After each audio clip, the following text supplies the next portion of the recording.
Hey guys, आज हम explain करने वाले हैं व्हेन द फोन रिंग्स के एपिसोड 11 को।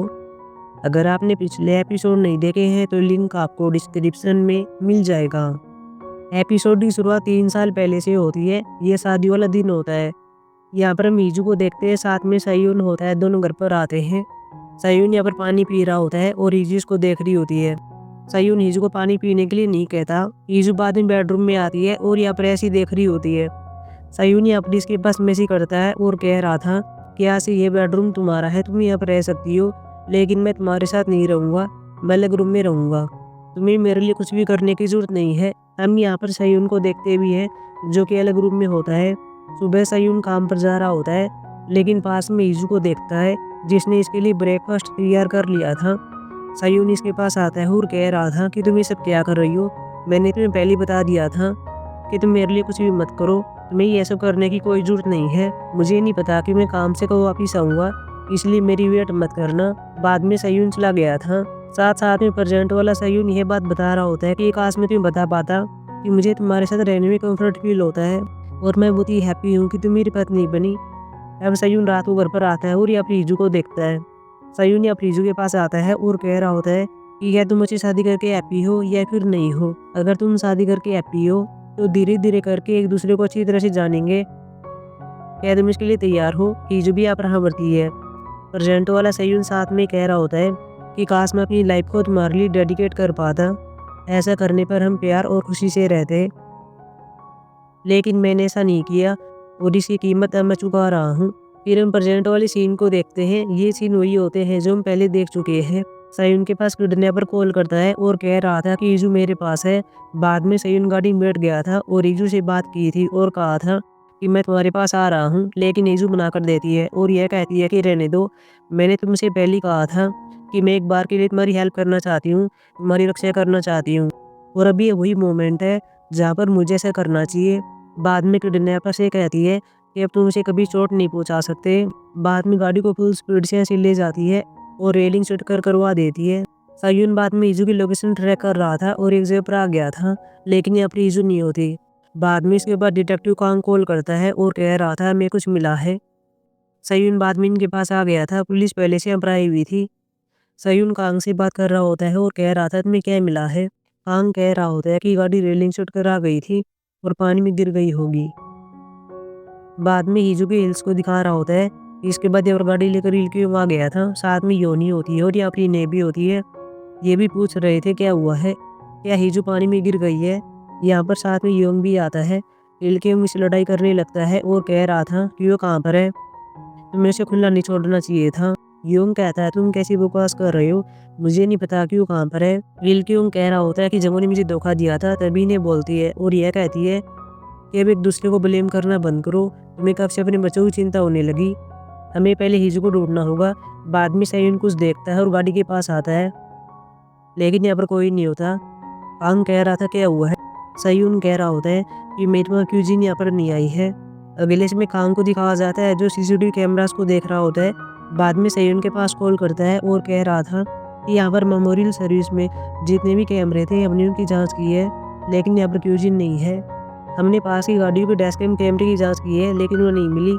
सयून बाद में क्यूजिन की जगह पर आ गया था। पहले अब चाबी को ढूंढ रहा होता है, बाद में से चाबी मिल जाती है। अब गाड़ी के अंदर आता है और डैश कैम फुटेज की जांच कर रहा था, लेकिन सभी को रिमूव कर दिया गया था। सयून बाद में कांग के पास कॉल करता है और कह रहा होता है कि मैं अभी क्यूजिन की कार में हूँ, उसने डैश कैम फुटेज को पहले ही रिमूव कर दिया है, तुम्हें इसे रिकवर करना होगा ताकि हम पता लगा सकें कि वह एक्सीडेंट वाले दिन कहाँ पर थी। कांग कहता है कि ठीक है, मैं सर्च वारंट के लिए रिक्वेस्ट डालता हूँ। सयून बाद में जा रहा होता है, लेकिन तभी क्यूजिन आ जाती है और कहती है तुम यहाँ पर क्या कर रहे हो। सयून बाद में क्यूजिन के हाथ को पकड़ता है और कह रहा होता है कि तुम्हारे बेटे का वहाँ पर बहुत बड़ा एक्सीडेंट हो गया है, शायद वो पानी में गिर गया होगा, तुम्हें वहाँ पर आकर रोना चाहिए था। लेकिन क्यूजिन कहती है कि मैं ऐसा क्यों करूँगी, मुझे रोना क्यों चाहिए, मुझे पता है कि तुम्हारा पिता जब वो है उसने मुझे एक बार बताया था कि तुम्हारा बेटा मछली पकड़ने के लिए कहा था, लेकिन वो पानी में गिर गया। हमने उसे पानी में खूब ढूंढा था, लेकिन वो हमें नहीं मिला। उस टाइम मैं बुझिया रोई थी और मुझे पेन हुआ था, लेकिन क्या तुम्हें नहीं लगता कि ये बारी तुम्हारी है, जो पेन मैंने फील किया था वह तुम्हें भी फील करना होगा। अगले इसमें यूरी को देखते हैं जो स्टेशन पर होती है और हीजू के बारे में न्यूज़ देती है कि एक्सीडेंट के 4 दिन हो गए हैं, लेकिन अभी तक हीजू का नहीं पता चल रहा कि वो कहाँ पर है। पुलिस वाले अभी इसकी खोज कर रहे हैं। डायरेक्टर बाद में अगली न्यूज़ देने के लिए कह रहा था, लेकिन यूरी ऐसा नहीं करती और ये सभी लोगों से कहती है कि आपको हीजू की हेल्प करनी होगी, उसके लिए प्रे करना होगा, उसको ढूंढना होगा।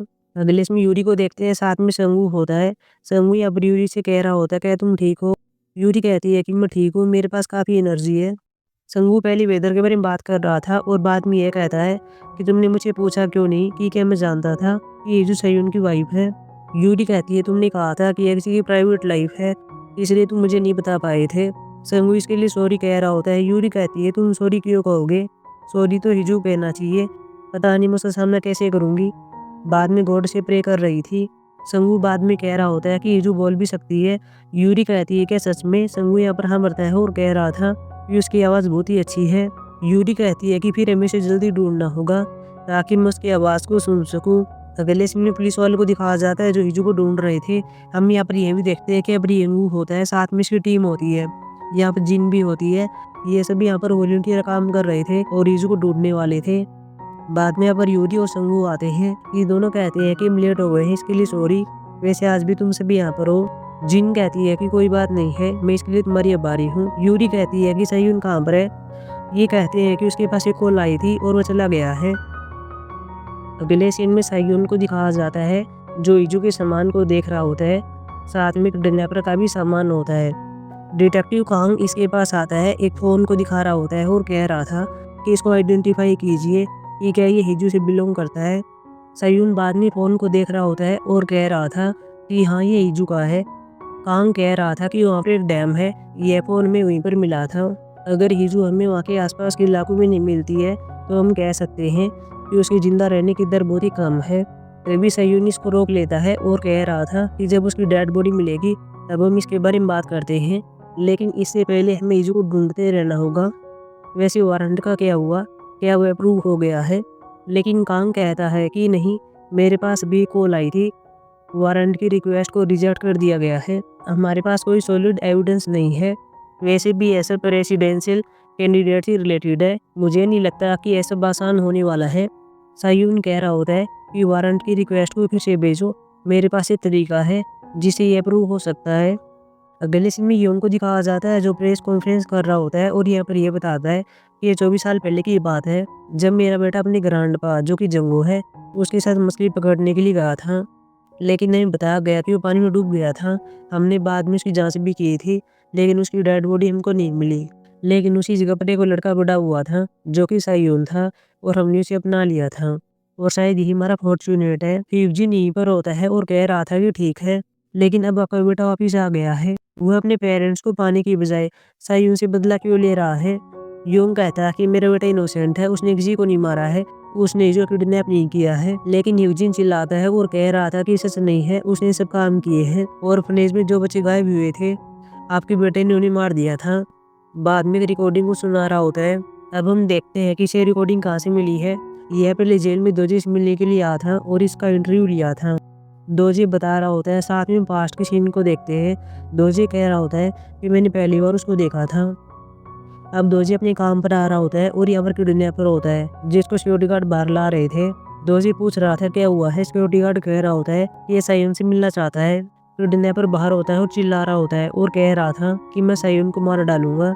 अब दोजे इसको देख रहा होता है और रिप्रेजेंटेटिव बता रहा था कि वो सायोन को मारना चाहता था, उसके अंदर मुझे नफरत थी और मुझे उसका यूज़ करना था, लेकिन पहले मुझे पता लगाना था कि क्या हम दोनों के टारगेट एक है, इसलिए मैंने उसका पीछा किया था और मुझे पता चला कि यह तो ऑर्फनेज को जानता है। हम यहाँ पे सीन देखते भी हैं।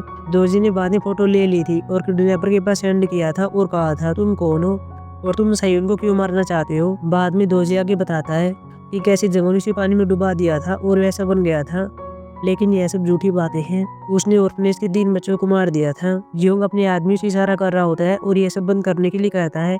आदमी बाद में ऐसे ही करते हैं और यूजिन को रोकते हैं।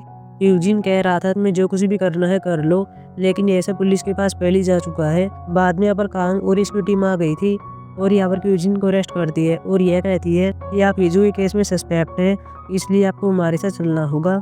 अगले इसमें योनी को देखते हैं जीजू के पास कॉल कर रही थी लेकिन कोई फायदा नहीं होता। बाद में अपने आप से ये कहती है कि मैं सिर्फ ये चाहती थी कि तुम मुझे अलग रहो, तुम्हारी एक अमीर फैमिली में शादी हो और तुम्हें सब कुछ मिले, मुझे लगा कि ये सब तुम्हारे भले के लिए है, लेकिन मैं गलत थी। इतने साल हो गए मैंने तुम्हारी स्माइल भी नहीं देखी। बाहर इन्हें होती है जो कि ये सब देख रही होती है।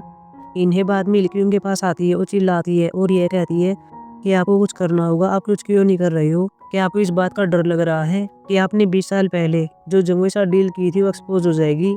अगर आप ये नहीं कर सकते हैं तो मैं ऐसा करूंगी। इल्के कह रहा होता है कि ऐसा करने से क्या होगा? इन्हें कहती है कुछ भी नहीं करने से बेहतर है। जब आपके बेटे की डेथ हुई थी तब भी आपने कुछ नहीं किया। बाद में अब दौड़कर योनी आती है और यह कहती है कि ये सब क्या है? यह न्यूज किस बारे में है?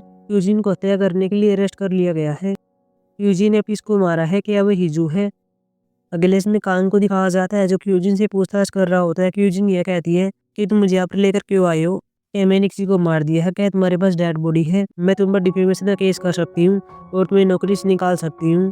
कांग बाद में से फुटेज दिखा रहा होता है और कह रहा था कि क्या तुम्हें नहीं लगता कि तुमने किसी को मारा है? फुटेज में हम यहाँ पर ये देखते हैं कि यूजिन जगहों को पिल्लों से मार रही होती है। कांग बाद में सयून को अंदर आने के लिए कह रहा था। अब सयून अंदर आता है और अपनी माँ से बात कर रहा था और ये कह रहा था कि मैं कुछ टाइम पहले जगहों से मिलने के लिए गया था। उसने पहले मुझे अपनी इयररिंग दे दी थी, लेकिन मुझे लौटाने के लिए वापिस चला गया। मुझे पता था कि इयररिंग लेना सही नहीं है। हम यहाँ पर ये सीन देखते भी हैं। सयून कह रहा होता है कि रिंग में कैमरा लगा हुआ था, उसके अंदर यह सब रिकॉर्ड हो गया था। अब हम यहाँ पर ये सीन देखते भी है कि यूजिन अब जंगों के पास आती है। जंगो कह रहा था तुम मेरी बहू हो, तुम काफी कुछ सह चुकी हो। यूजिन कहती हुआ क्या है कि आप तुम सॉरी कहोगे? जंगो कहता है कि मैं सॉरी क्यों कहूँगा, मैंने तुम्हारे बेटे को मार दिया इसलिए। लेकिन क्यूजिन कहती है कि नहीं, तुमने मेरे बेटे को अपने बेटे से चेंज कर दिया इसीलिए। जंगो कहता है क्या तुम्हें पता था? क्यूजिन कहती है कि हम जानती थी, पहले मुझे इसके बारे में नहीं पता था। हालांकि मैंने इसके बारे में सोचा कि जंगो ने कैसे मेरे बेटे को बाहर निकाल दिया था और कैसे वो अपने घर के अंदर ले आया था। तुम उसे बुझा प्यार किया करते थे, तुम्हारे फेस भी मैच हो रहे थे, इसीलिए मुझे रियलाइज हो गया था कि वह तुम्हारा बेटा है। लेकिन तुम इसके लिए सॉरी नहीं कह रहे हो। चलो मैं सॉरी कह देती हूँ, मैं इस काम के लिए पहले से सॉरी बोल रही हूँ। बाद में पिल्लो को उठाती है और इसको मार देती है।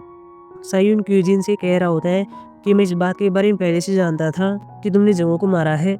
मैंने इस एविडेंस को संभाल कर अपने पास रखा था। मैंने सोचा कि मैं तुम्हारी फैमिली के काले सच को एक्सपोज करूँगा, लेकिन ऐसा नहीं उसका।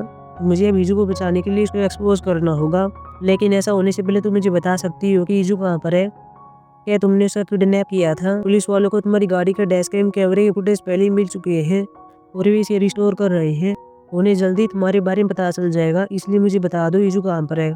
यूजिन कहती है कि ठीक है, मैंने ईजू को किडनैप किया था, लेकिन मुझे उसे जिंदा क्यों रखना चाहिए? क्या कोई वजह है कि मुझे ऐसा करना होगा? बाद में एक्सीडेंट वाली सीन को देखते हैं। गाड़ी में अब रीजू होती है, साथ में किडनैपर होता है। बाद में गाड़ी लेकर अब डोकी आ गया था और किडनैपर को अपनी गाड़ी में बैठा देता है। बाद में किसी के पास कॉल करता है और कह रहा था मैंने अपना काम कर दिया है, हमें ईजू को क्या करना है इसको बता दिया गया था। डोकी बाद में गाड़ी के पास आ रहा होता है और सीन कट हो गया था। अर्जेंट में सयून कह रहा होता है तुम ईजू को नहीं मार सकती, क्योंकि तुमने मुझे कहा था कि मुझे भी वही पेन फील करना पड़ेगा जो तुमने किया था। वही हम पुलिस वालों को देखते ही ईजू का पता चल गया था। ये यहाँ पर फुटेज में देख रहे थे कि जो अपनी जगह पर होती है, इसके पास क्यूजिन आती है और इससे बात करती है। ये कहती है कि तुम खाना क्यों नहीं खा रही हो? तुमने कई दिनों से कुछ नहीं खाया है, क्या तुम भूखा रहकर मरना चाहती हो? मैंने तुम्हारी जान बचाई और मैं तुम्हें यहाँ पर लेकर आ गई। मैं चाहती तो तुम्हें मार सकती थी, लेकिन मैंने ऐसा नहीं किया। तो तुम मरने की कोशिश क्यों कर रही हो? ईजू कहती है कि मैं जानती हूँ तुम क्या कर रही हो। तुम मुझे यहाँ पर 1-2 साल या फिर पता नहीं कितने साल यहाँ पर रखने वाली हो और सही मुझे पागलों तो ढूंढता रहेगा। इसमें 20 साल भी लग सकते हैं और बाद में वो हार मान लेगा और कन्फेस कर लेगा कि वो मर चुकी है। लेकिन जब उसे इतने सालों के बाद पता चलेगा कि वो जीवित है तो उसे रिग्रेट होगा, साथ में पेन फील होगा और ये पेन वही है जो तुम चाहती हो। सायुन भी क्यूजिन से बात कर रहा होता है और ये सब बातें बता रहा था और लास्ट में ये बताता है कि मुझे पता है तुमने इसको नहीं मारा है। बाद में कांग यहाँ पर आता है और कह रहा था कि मैं पता चल गया कि ईजू कहाँ पर है। बाद में सयून और सभी पुलिस वाले चले गए थे। अगले इसमें डोकी को दिखाया जाता है जो कि यूजिन के अरेस्ट होने की न्यूज़ को देख रहा होता है। साथ में ऐसी याद करता है कि उसने कहा था कि अगर मुझे कुछ हो जाता है तो तुम आगे सब कुछ संभालोगे, तुम ईजू को मार देना और मेरे बेटे को बचा लेना। अब डोकी जो की फोटो को देख रहा होता है, इसके ऊपर रिंग होती है, इसको टच करता है, लेकिन यहाँ पर लॉक होता है और इसे ओपन कर लेता है। बाद में यहाँ पर नीचे आता है और यहाँ पर 2 डोर होते हैं, एक डोर को ओपन कर लेता है और यहाँ पर हिजू होती है। वही हम सायुन को देखते हैं जो गाड़ी लेकर यहीं पर आ रहा होता है। डोकी यहाँ पर हिजू के पास आ रहा होता है। पहले इसको देखकर ऐसा लग रहा था कि हिजू को मार डालेगा, लेकिन ऐसा नहीं होता। ये हिजू से कह रहा था कि ऐसे भाग जाओ। बाद में हिजू ऐसे ही करती है और ऐसे भाग जाती है। साथ में अपने आप से कहती है मुझे मरने से डर नहीं लगता। मैं मरने के लिए तैयार थी, लेकिन अब मैं तुम्हें मिस कर रही हूँ। कोई किडनैपर को देखते हैं जो कि अंदर होता है और चिल्ला रहा था और कह रहा था कि डोर को ओपन करो, लेकिन अब डोकी ऐसा नहीं करता। वो डोर को लॉक कर देता है, लेकिन तब डोकी के पास यूं आता है, इसके हाथ में राइफल होती है और कह रहा होता है कि डोर को ओपन करो। जब क्यूजिन को अरेस्ट किया गया था तो वो तुम्हें देख रही थी और मैंने तुम्हें फॉलो किया और तुम यहाँ पर आ गए थे। मेरे बेटे ने जो भी गलत काम किया है उसके लिए भुगतान करना होगा और मैं उसे मार डालूंगा। वही हीजू को देखते हैं जो कि भाग रही होती है और तभी गोली की आवाज़ को सुनती है। तभी उसका पाँव नीचे फिसल गया था और ये बेहोश हो जाती है। सायुन भी गोली की आवाज़ को सुनता है। वही हम देखते हैं कि डोकी नीचे पड़ा हुआ था। किडनैपर योंग से कह रहा होता है कि आप मेरे पिता हैं, क्या आप मुझे मारने जा रहे थे। योंग बाद में क्यूजिन के सीन को याद करता है कि उसने कहा था कि वह तुम्हें फॉलो करता है। बाद में राइफल को छोड़ देता है। किडनैपर इसकी ओर राइफल करता है और कह रहा होता है कि आपसे मिलकर अच्छा लगा। बाद में एक और गोली चलती है और हीजू को जगह जाती है, लेकिन तभी हीजू यह देखती है कि किडनैपर पास में आ गया है और सीटी बजा रहा है। किडनैपर कहता है, सिस्टर तुम कहाँ पर हो, तुम मुझे छोड़कर कहाँ पर चली गई हो। तभी हीजू पास में गाड़ी को देखती है। बाद में बाकी किसके पास आ रही थी। किडनैपर या पुलिस को देख लेता है। हीजू चिल्ला रही होती है और कहती है कि मेरी हेल्प करो। गाड़ी के एकदम से ब्रेक लग जाते हैं, लेकिन बाद में हम देखते हैं कि ये तो सयून होता है। हीजू भी पुलिस को देख लेती है। सयून इसके पास आता है और कह रहा था क्या तुम ठीक हो। किडनैपर इन दोनों को देख रहा होता है। बाद में यहाँ पर पुलिस भी आ गई थी। सयून या हीजू के पैरों की ओर देखता है। बाद में इसको उठा लेता है और गाड़ी में बैठा रहा होता है और कह रहा था कि अब सब कुछ खत्म हो गया है, चलो घर चलते हैं। लेकिन हीजू कहती है कि ये भी खत्म नहीं हुआ है। किडनैपर पास में है, उसके पास राइफल है। कांग सयून से कह रहा था हम उसे ढूंढ लेंगे, तुम जाओ। बाद में दोनों चले गए थे। किडनैपर इनको देख रहा होता है और बाद में इनकी गाड़ी के सामने आ गया था और कह रहा होता है कि तुम दोनों कहाँ पर जा रहे हो। किडनैपर सयून से कह रहा था चलो गाड़ी से बाहर आओ, हम गेम खेलते हैं। सयून जा रहा होता है, हिजू कहती है मत जाओ। सयून कह रहा होता है तुम गाड़ी में रहना, मुझे भी इसे खत्म करना होगा। बाद में गाड़ी से बाहर आ गया था और किडनैपर से बात कर रहा था और कह रहा था कि यह सब हम दोनों की फाइट है, इसका हीजू से कोई लेना देना नहीं है, तुम मुझे जो कुछ भी चाहते हो ले सकते हो। किडनैपर कह रहा होता है कि अब तुम क्या चाहते हो, कि अब तुम और हीजू साथ में रहना चाहते हो। किडनैपर देखता है कि यहाँ पर पुलिस आ रही है। बाद में सयून से कह रहा था तुम्हें क्या लगता है क्या तुम जीत गए हो। फिर पता नहीं इसे कान में क्या कहता है और साथ में हीजू को देख रहा होता है। सयून बाद में टूट सा गया था और हीजू को देख रहा होता है। पुलिस भी यहाँ पर आ जाती है और किडनैपर को घेर लेती है। किडनैपर सयून से कह रहा होता है कि ये वही फेस है जिसको मैं देखना चाहता था और मुझे पता है तुम जंगों के बेटे हो, तुम्हें मरना होगा। बाद में भी अपनी गोली चलने की आवाज़ सुनते हैं। हीजू यहाँ पर ये सब देख रही होती है और वही सीन याद करती है जो कि एपिसोड के स्टार्टिंग में आया था। सयून ने कहा था कि चलो धीरे धीरे एक दूसरे को जानते हैं। हीजू ने यहाँ पर हाँ भर दी थी, लेकिन अब यहाँ पर यह कहती है कि मैं तुम्हें लाइक करती हूँ, मैं तुम्हें बहुत पहले से लाइक करती हूँ। सयून कहता है कि कब से। हीजू बता रही होती है कि जब तुमने मुझे अपनी पीठ पर बैठाया था तभी से मैं तुम्हें लाइक करती हूँ। अब अर्जेंट वाली हीजू ये कहती है कि काश मैं तुम्हें बता पाती कि मैं तुम्हें लाइक करती हूँ, लेकिन मैं तुम्हें नहीं बता पाई। हीजू यहाँ पर यह सीन भी याद करती है कि आप ये दोनों क्रिसमस की तैयारी कर रहे थे और बाद में आप एक लॉन्ग किस करते हैं। बाद में जलने की स्मेल को सूंघते हैं। सयून कहता है शायद खाना जल गया है। बाद में भगता हुआ किचन में आता है, साथ में हीजू भी आती है। लेकिन अब हम प्रेजेंट में देखते हैं यहाँ पर कुछ नहीं होता।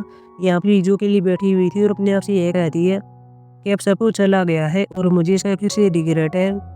साथ में सयून के पास कॉल भी कर रही होती है लेकिन कोई रिप्लाई नहीं आता। बाद में जा रही होती है, लेकिन तभी इसका फोन बज रहा था। हीजू इस फोन को चेक करती है, यह कोई इंटरनेशनल कॉल होती है। आगे से कोई नहीं बोल रहा होता है। हीजू कहती है कि क्या तुम हो। बाद में एपिसोड खत्म हो गया था। अब हम मिलेंगे एपिसोड 12 में जो कल आने वाला है। तब तक के लिए बाय।